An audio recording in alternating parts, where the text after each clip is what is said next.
Welcome to our Play Well podcast. My name is Sherry Morgan and I am the Director of Projects at Play Scotland, the national organisation for play. Today our Chief Executive Officer, Marguerite Hunter-Blair, speaks to Dan Wuori, who is an educator, author and advocate for early learning. Known globally for his uplifting and educational social media presence, he is also one of the world's most trusted parenting and child development authorities. You can find out more about Dan's upcoming visit to Scotland on his website, danwuori.com. I hope you enjoyed our conversation. Welcome, Dan Wuori, to our Play Well podcast. We're absolutely thrilled to be able to speak to you today on our podcast series. The essence of our podcast series is about play well, and I think this is something very much at your heart. And I know that very much like Play Scotland, your day job involves working with politicians and elected officials to influence policy and the implementation of that policy. But it's much more than that, isn't it? I mean, I think you're very well known, certainly in Scotland, showing us something that many of us know instinctively and intuitively, that play is at the heart of children's learning. And research confirms this for us. But you actually take the time and trouble to show us this in various means on social media. So maybe that would be a good starting point to talk about how is it that you manage to capture these amazing aspects of child development through play? I'm happy to. Thank you for the invitation. I'm thrilled to be here. And yes, you got all of that right. I think just by way of introduction, maybe to your audience, I have worked in the early years now for more than 30 years. Time flies.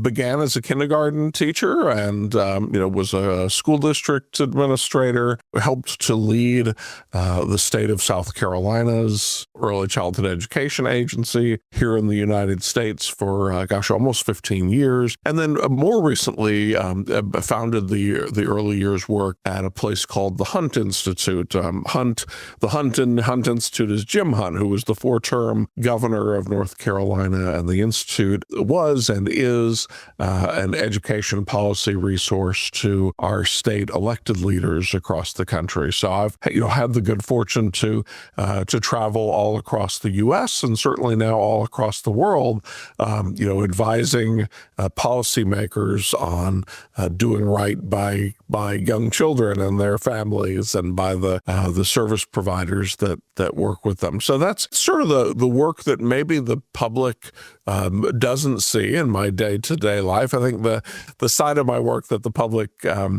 sees very prominently, as you mentioned, is the work that I have been doing on social media now over many years, and I really view that as sort of a compliment to the policy level work that I'm doing, which is to say, when I was a pre-service teacher, studying to become a teacher, it occurred to me and very much occurs to me in hindsight that everything I had to learn, maybe you were the same way, Marguerite, everything I had an opportunity to learn about child development, I had to read it in a book, mostly. And so it was very abstract and theoretical, and maybe you were lucky enough to have a preschool site that maybe you could go and as a student spend an hour or two observing in the classroom. But it struck me then and strikes me now that both as teachers and as parents, we have to learn about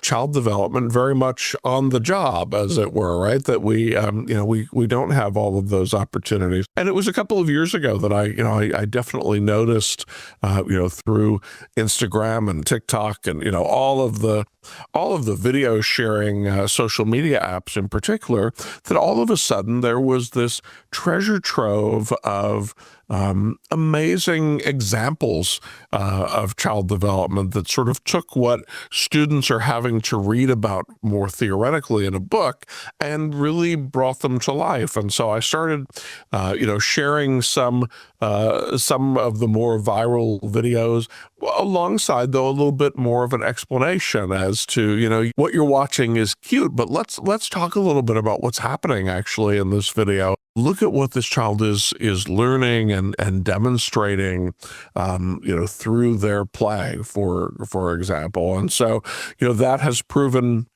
to be very popular across platforms. Now I'm speaking daily to a 250,000 or more social media followers, and so but I view the two of them very much as going hand in hand, right? The social media content, I think of as sort of a public education campaign that really helps to illustrate the why of all of this, right? Why is all of this important? And, what do we know about the powerful learning and the important development that is happening during the early years? And then, that's very much then a complement to the policy work that I do that gets into the, if we know this to be true about young children, then, what do we need to do about it?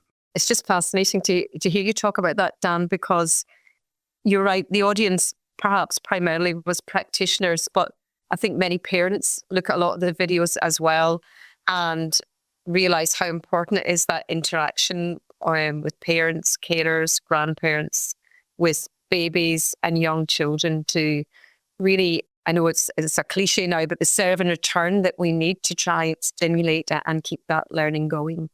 And I know in Scotland, even before COVID, we were worried about children's developmental delays, particularly in language. And we see that a lot now. And some of your most recent posts are incredible in how they show how the baby can actually start to form words at the earliest stage of life. It's amazing. It's one of my favorite parts of this work to learn about, personally, and to speak about, because I think we are understanding now in ways that we didn't even just a few years ago. The ways that not only are children forming language from the very earliest stages after birth, but we understand increasingly actually that there are powerful forms of language learning that are beginning even in utero, right? That young children certainly come to understand and recognize the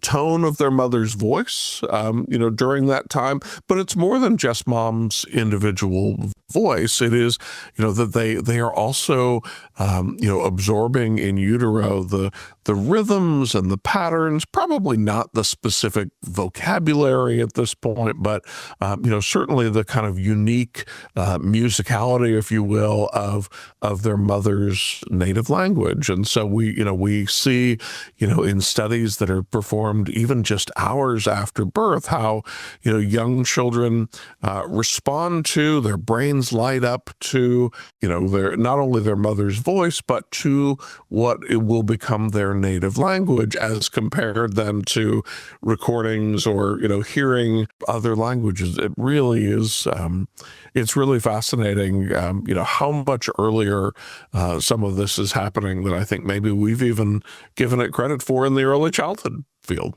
And I think it's true across the whole age range, isn't it? I think we used to think naively in the past that, brain development stopped at a certain phase or slowed down. I think we don't really understand enough about it, but we do know that the brain keeps going. It doesn't suddenly stop after that really sensitive growth period up to age 8. It continues for the rest of everyone's life.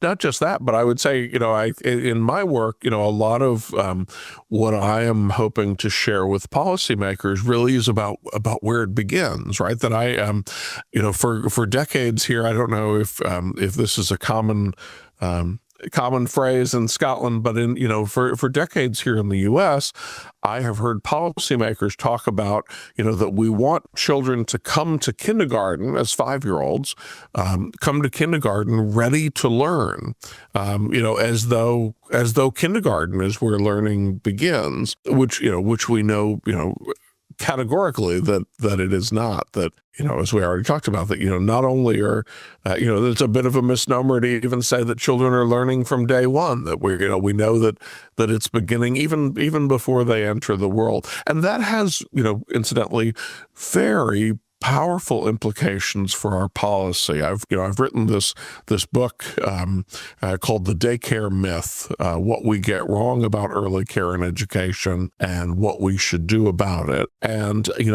part of the main kind of underlying premise of the book is that we have a crisis. I know that Scotland has its share of challenges in this space too, but you can't open a newspaper or look online here recently without seeing the word crisis used, right? We have a crisis of affordability, and we have a crisis of access, and we have a crisis of compensation in the early years field. And what the book argues is that that all of those are actually symptoms of a larger crisis, which is just a crisis of understanding, right? That we have misunderstood the early years as primarily a time that children need care and supervision, but that it is older children that get involved really in learning.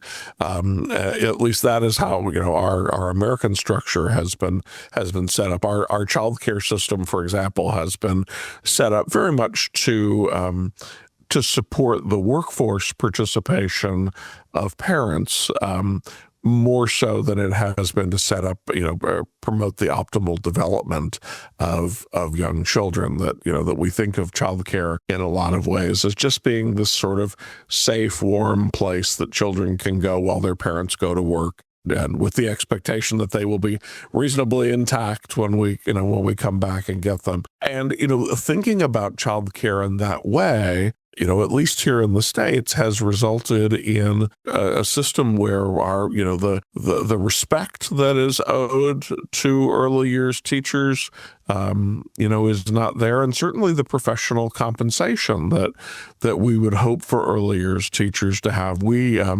increasingly here, see teachers in our childcare settings making, not only less, but much less than, fast food workers or even dog walkers in this case. And so, that failure to understand just how important the early years are, I think contributes to a lot of things that we could be doing better in our public policy. And I know that's from planning my upcoming visits to the UK. I have certainly had an earful of how similar our nations are in that regard.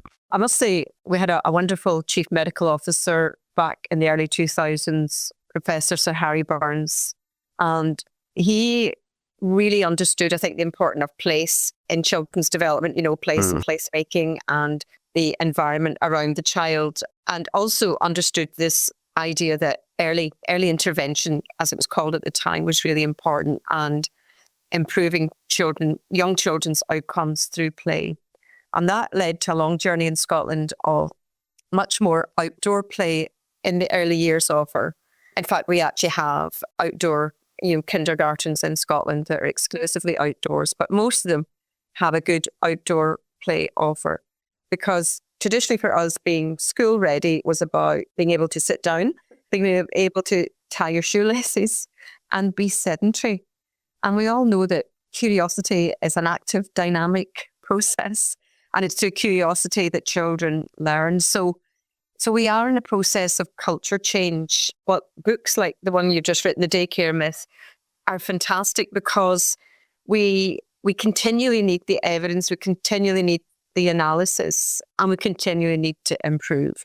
And I know that one of the things you're really interested in, I think, as well, is about, the training the early year educators receive as well, and the quality of what happens in those early years. And I don't know if you'd like to talk a wee bit more about how we bring quality into that experience, that playfulness, and how we facilitate that and foster the playfulness and creativity of our young people. Well, I think maybe a good way to answer that is that in the book itself, I begin with a little bit of an orientation as to the state of brain science, right? What we know about early development, and I try to boil that down into what I call the three simple truths of early development. We've already talked about a couple of them as we've been talking, Marguerite. So the three simple truths are these, right? That learning begins in utero and never stops. That the period from prenatal to 3 is a uniquely consequential window in human development, where the fundamental wiring of the brain occurs in ways that will help to support us, hopefully, for decades to come. And the third, that I think really gets to the point that you're making, is that the way that we optimize this early development is through face-to-face, nurturing relationships with highly engaged adult caregivers. And so, whether that, certainly that speaks to the importance of parents, right? But it speaks to the importance of any of us who are interacting with young children. And early years teachers, I don't know the figure in Scotland right off the top of my head, but we know, here in the U.S., that, roughly 2/3 of young children now live in households where both, or all available adults, we'll put it that way, all available adults in the household are working full time, right? Which makes out-of-home care and, early education classrooms terrifically important. And so you're right. I think, we have to, as part of an effort to better professionalize the field, not only do we need to, compensate early years teachers in a way that makes that an attractive and a viable sort of career path for them, but we need to make sure that they are increasingly, really early development experts, right? That they know, what they can be doing from, moment to moment, and how they can plan and how they can be, watchful and interpreting, the needs of young children. It's funny, the public, where I know you have a great deal of focus on play, and the same thing could be said. I made the distinction sort of between, that we think of the early years as being a time for care, and that's maybe different from learning. I think the same could be said of play and learning, right? That there are policymakers, there are parents who may not fully understand, that they think, oh, well, they're just playing. And so, the more, both parents and teachers understand that, that for young children, play and learning are synonyms, right? That they really, they mean very much the same thing, and that play is the way that children, test out their ideas about the world, learn to express themselves, gather new vocabulary and use it. That play is such a powerful form of learning. And again, that's, to your question, something we need to make sure that early years teachers understand in as much detail as they can, so that they can take advantage of this, once in a lifetime opportunity to affect the trajectory of young children developmentally. You did say something earlier, which I very much agree with as well, is that we need to look at the reward that we give these professionals and recognize that, because I know I've been in provision myself, where there's been adverts up for cleaners, and the salary for the cleaner is higher than the professional.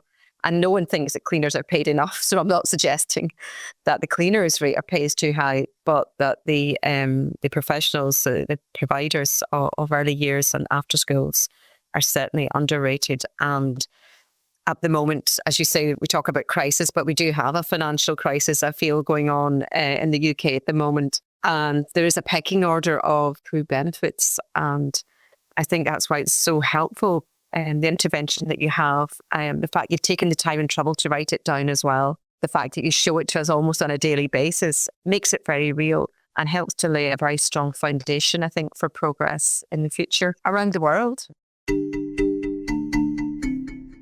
So moving on, you are coming on tour, I believe, to the UK. Would you like to tell us a wee bit about that? I am. I'm thrilled. I have been lucky enough across the U.S. now for a number of years to do a bit of public speaking, and when I share that on social media, routinely I get oh, when are you coming to Edinburgh? When are you coming to London? And my secret answer has been, gosh, I would love to come to those places just, as soon as someone invites me. And so the good news is that those invitations have started to come in. And I will, in fact, be in Scotland in February. I'm really thrilled. Maybe the primary place, if people were interested in coming to see some of the events I'll be doing are for local councils, for teachers, and professional development days and things. So not every one of them sort of widely open to the public, but some of them certainly are.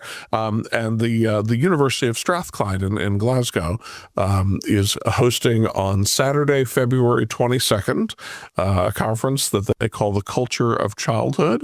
And I am lucky enough to have been invited to come and give the opening keynote there. So we'll be talking a little bit about my work and certainly sharing a couple of videos along the way and, talking about the book. So I'll be in Glasgow. I will be visiting Falkirk to speak, I think, with their council. A couple dates in Edinburgh, including, for those of you who are in Edinburgh, creative conversations with David Cameron, which will be on February 26th. So if you want to look for tickets, I know are available. We'll be visiting Inverness and several other locations around Scotland before I then dip down into England and Wales and Jersey. So it's going to be quite a trip. But I'm thrilled to be coming and making the trip, and particularly grateful to the University of Strathclyde for helping to get that kicked off. It sounds like a fantastic grand tour, and I feel it's like CPD for Scotland coming our way, which is fantastic. We have talked a lot about the early years and the very, very early years, but I know that your passion for play came from your experiences in after school. And I wonder if you'd like to share your thoughts on how we can engage maybe more playfully in after school with the age range that comes at that stage. In an effort to be concise, I skipped over a little bit. I mentioned that I began my career as a kindergarten teacher. Truth told, that is where I began, I think, my kind of full-time professional career. But my first exposure to working with children was in an after-school program at an elementary school. I had actually been working in journalism at the time, and had a family friend who ran this after-school program. And I don't recall at this point if someone was sick or if maybe they had quit on short notice, but this wonderful family friend of ours called and was urgently in need of somebody to come fill in because this person couldn't be at work, and asked if I would come and just substitute.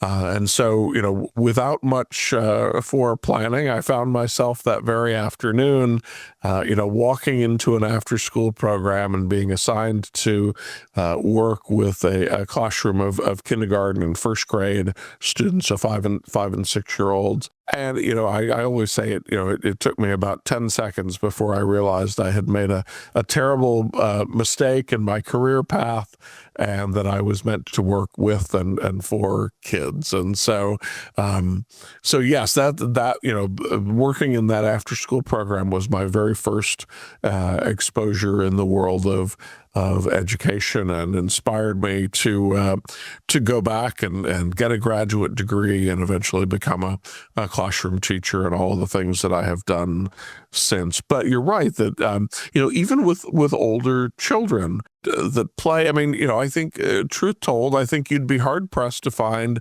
adults who wouldn't tell you that they learn best in very hands-on, practical sorts of ways. Maybe you could find a small minority who say, "Oh yes, please, sit me in a room and lecture to me, and that's how I learn best." But I think most adults even would say that they value that same opportunity, and that we need to be really thoughtful about making sure that, once I think certainly here in the States, there is this idea, a concern within the early years field that more and more is being sort of pushed down, onto younger children, that what used to be taught in our elementary schools to slightly older children is now sort of being pushed into preschool spaces, and that there comes a point where children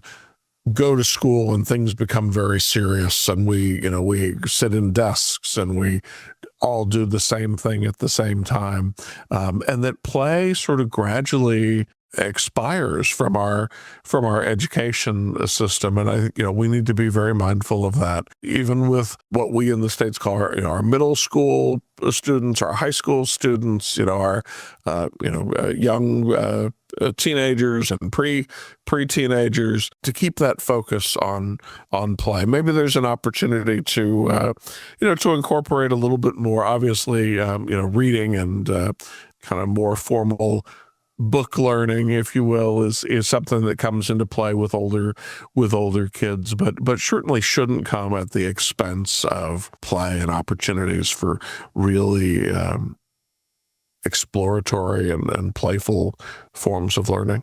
I just couldn't agree more. And this whole idea of permission to play across all the age ranges, and for us as adults, is so important. And the last few podcasts we've been doing, a lot of people are speaking now about how important playful provocations are for people with dementia, older people at care homes. So you're right, what you're saying resonates across all the age ranges and into us as adults. I think it was George Bernard Shaw who said, "We grow old because we stop playing." Losing that playful attitude has a huge impact. So Dan, I'm going to put you on the spot now and ask you, what are your favourite play memories from when you were growing up? Oh gosh, I have so many wonderful play memories. I mean, the one that springs to mind immediately is, spending days and days on end sort of out in the backyard, with cardboard boxes and sticks and various different tools with which I, was deeply, deeply engaged in building a rocket ship in the backyard. So that's something I think, as screens have entered the picture, that, we see children engaged in, far less in that sort of, open-ended play, both solitary and with friends. It's amazing to me, as my now young adult children, grew up, how much less face-to-face interaction they had, I think, with their even with their very close friends.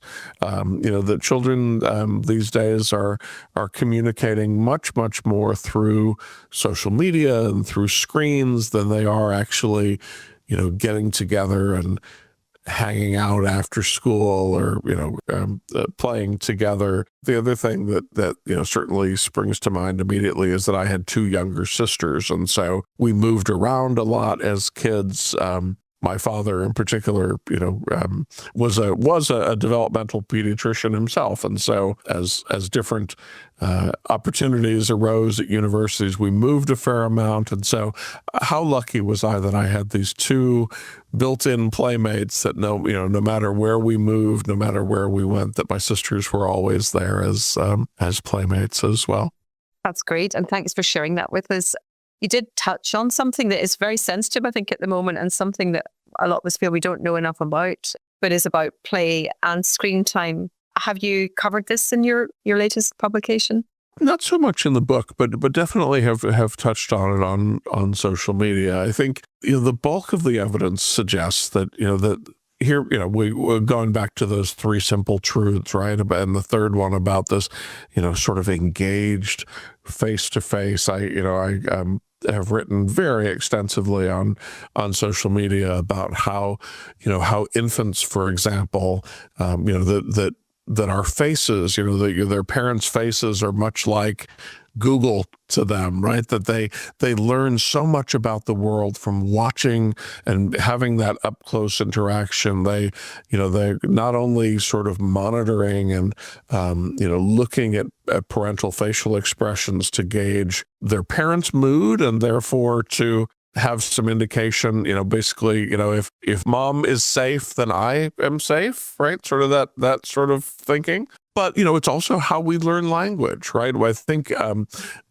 frequently we talk about sort of being immersed in language and surrounded and hearing language. But, the truth is that children learn language in part through their sense of sight, that babies are wonderful observers of, they watch their parents' mouths up close, for example, and, match the sounds that they're hearing to the movement of their parents' faces, and, work to mimic that in ways that very human interaction remains developmentally very, very important for young children. And that's something that we aren't going to learn through social media. Maybe the flip side to that, Marguerite, is many parents, I think, understand well that, that very young children don't need a lot of screen time.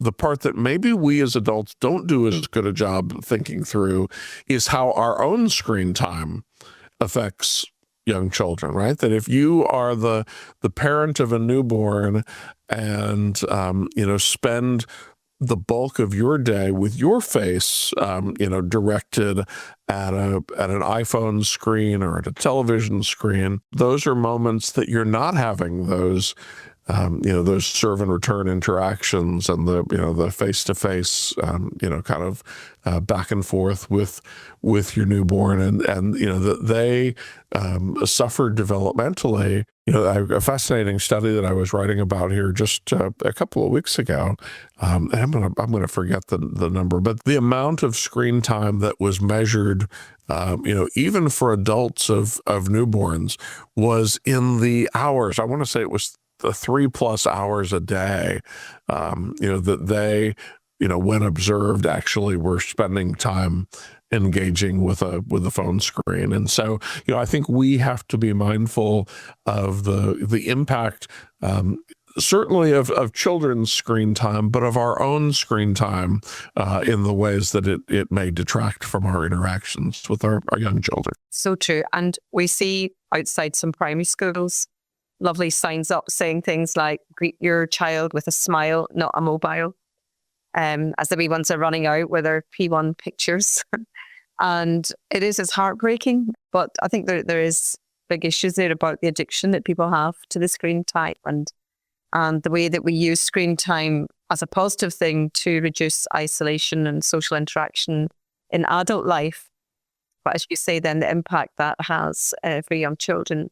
And when they see, I think, adults spending so much time on their phone, they think they love the phone as much as they love them, think it's something to be loved. So there's a learning behavior going on, I think, quite early on. And I'm speaking as a scientific person, just observing it. Sure, really. Sure. Anybody who follows my social media knows that, one of the big lessons that I am always sort of hammering on is that early childhood is like an apprenticeship, right? That they, children come into the world yearning to learn what it means to be human, right? And the way they learn that is by watching you. And so, sometimes parents are surprised to see their behaviors so closely mirrored back by their children. And that can be true in really funny, delightful ways. And it can be true in ways that sometimes make you go, oh, maybe I need to adjust my own behavior here a bit. That's so true. I've seen that with my own granddaughter. Yep. Copying exactly what I say in the same tone of voice. If the model that, the children are exposed to is, there is this thing called an iPhone, And it is, the thing that my mom or dad consider the most important, or, one of the most important things in the world. Be ready that they're going to tune in as well, and they're going to want to interact with that device in very much the same way that they see you modeling day to day. And so maybe more important that we're monitoring our own screen time than anything else. Yep, a lot of learning to have in there. Well, Dan, we have been speaking for a wee while. I'm famous for wanting to go on and talk about play forever. But I just want to thank you so much for coming on the Play Well podcast series for us at Play Scotland. I've absolutely loved having this chat. We're so delighted that you're coming to Scotland, and we look forward to meeting you in real life, not just on screen time. Having talked about the negative side of screen time, one of the upsides is that we can do these wonderful podcasts and get to hear your thoughts and interact more with you online. So it's been an absolute pleasure. Thank you very much. Well, thank you for the invitation to come and have the conversation, and looking forward to being there with you and the chance to say hello in person. Bring some jumpers. I will.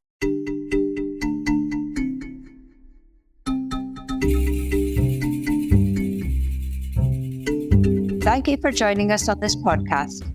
Don't forget to subscribe to this podcast to your preferred app. To find out more about Play Scotland, please follow us on X @Play Scotland and visit our website at playscotland.org.